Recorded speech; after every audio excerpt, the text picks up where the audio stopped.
morning, boys and girls. I hope you've been doing a great job on your reading and on your stopping and jotting. We've been thinking this week and last week too about what can we do? How can we write about a book?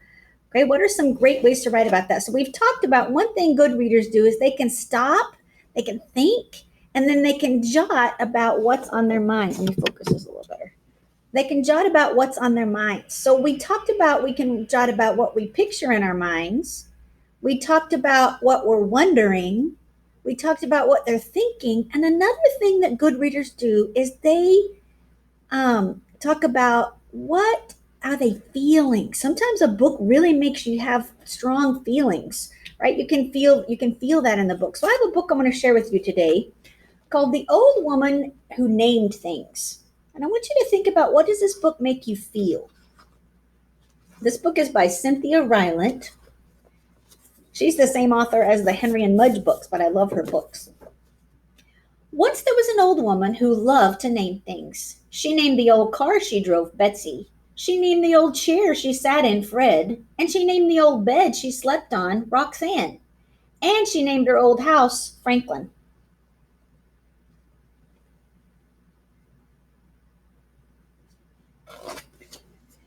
Every morning she would get out of Roxanne, have a cup of cocoa and Fred, lock up Franklin, and drive to the post office and Betsy. She always hoped for a letter from someone, but all she ever got was bills.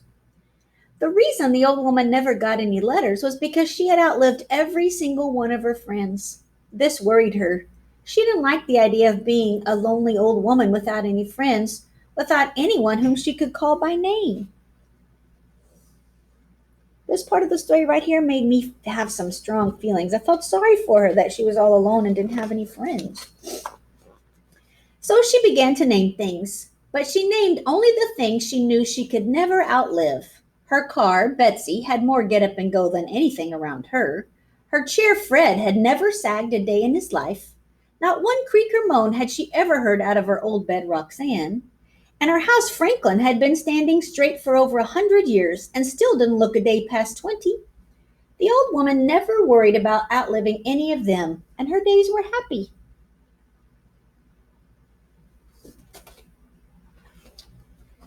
One day, when the old woman was out soaping some mud off Betsy, telling her that Franklin wouldn't want to be seen with a car that didn't keep its bumpers a little cleaner, a shy brown puppy came to the old woman's gate.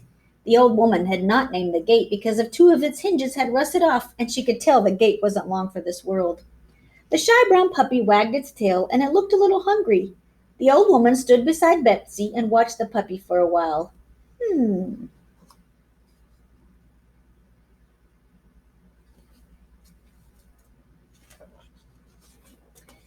Then she walked into Franklin, got a chunk of ham from her refrigerator, and came back outside. The old woman gave the ham to the hungry puppy and told it to go home. She told it that Betsy always made puppies sick, and Fred never allowed puppies to sit on him, and Roxanne wasn't wide enough for a puppy, and an old woman to fit on. And besides all this, Franklin couldn't tolerate dog hair. So the puppy went away. I'm feeling a little sad for that puppy.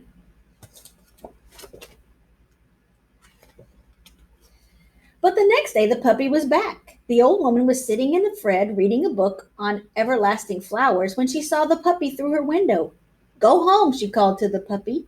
The puppy wagged its tail when it saw her. Go home, she called again. But the puppy just kept wagging. The old woman noticed that it still looked a little hungry, so she went to her refrigerator. She gave the puppy a hunk of cheese and 2 biscuits, and then she told it to go home. The puppy went away. I'm feeling happy that she fed the dog because I love puppies. I don't want them to be sad. That night, as the old woman plumped up the pillows on Roxanne, she thought about the puppy. It was a very nice puppy, she thought. It was a very pretty puppy, she thought. But it couldn't stay. If it stayed, she'd have to give it a name. And it could never last as long as Franklin or Fred or Betsy or Roxanne, and she might outlive it. And she didn't want to risk that. She didn't want to outlive any more friends. She would just keep telling it to go home. I'm feeling a little sad for her, right? Every day the shy brown puppy came to the old woman's gate. Every day she fed it and told it to go home. Always it went away, but always it came back the next day. This went on for many months. The puppy got bigger and bigger until soon it wasn't a puppy anymore. It was a dog. And it was still a dog with no name. And all this time, the old woman had gotten a new dresser that she had named Bill, and a new wheelbarrow she named Francine, and a new concrete pig for her garden she named Bud. But the dog she faithfully fed at her gate every day still had no name. Since it had no name, the old woman didn't have to worry about outliving it. She thought herself was pretty clever.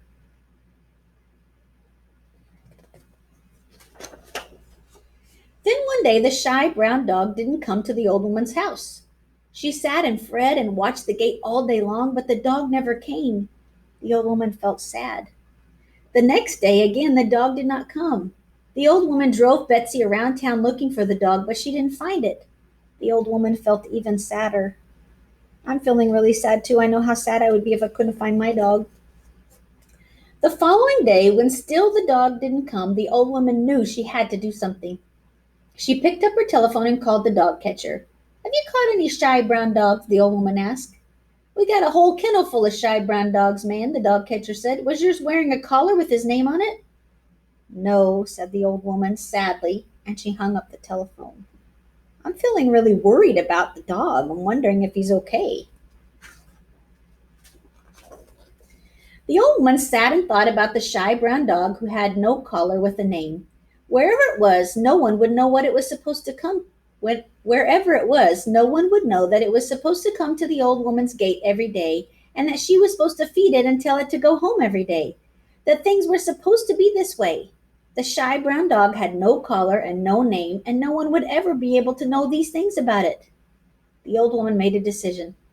She locked up Franklin and drove Betsy to the dog catcher's kennel. She said to the dog catcher,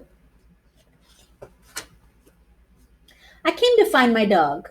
He asked her, what color was it? It's brown. He asked her how old he was. About a year old, she said. Then he asked her what its name was. The old woman thought for a moment, and she thought of all the old dear friends with the names whom she had outlived. She saw their smiling faces and remembered their lovely names, and she thought how lucky she'd been to have known these friends. She thought about what a lucky old woman she was. My dog's name is Lucky, she said.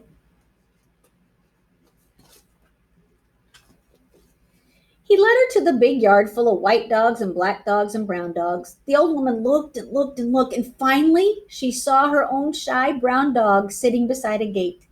The dog was looking at Betsy parked in the driveway. The young old woman called out, Here, Lucky! And at the sound of her voice, the shy brown dog came running. From that day on, Lucky lived with the old woman, and he always came when his name was called. It turned out that Betsy didn't make all dogs sick, and Fred was happy to allow a dog to sit on him, and Franklin really didn't mind a little dog hair.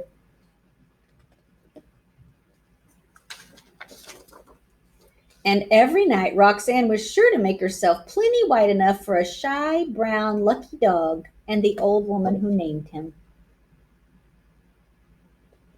Now, as I was reading this book, it gave me lots of feelings. I'm going to turn my camera around so you can see my page here.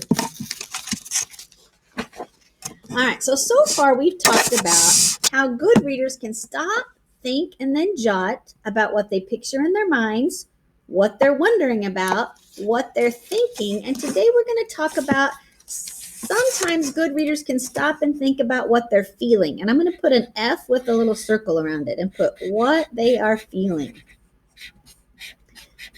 Some books make you sad and happy, and some make you angry. It just depends on what you're reading, what they are feeling. But books can give you feelings, what they are feeling. So what I want you to do today is in your journal, I want you to turn to your first clean page in your journal. And if I were writing this one for me, I would write the title of my journal, The Old Woman Who Named Things.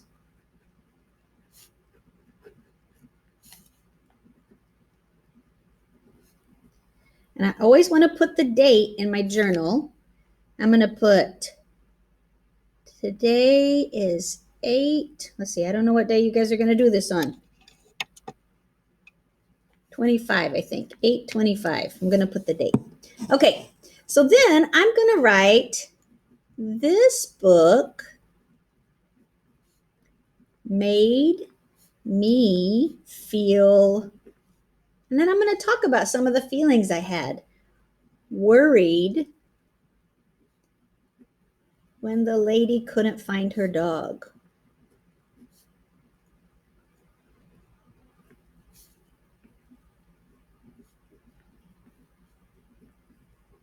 And then I might talk about, why do I feel that way?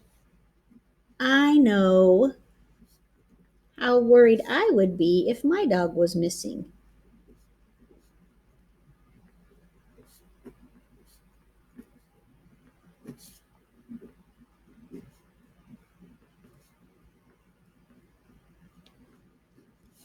I could also keep writing and talk about, at the end, I felt really happy when she decided to keep the dog. So I could say, at the end,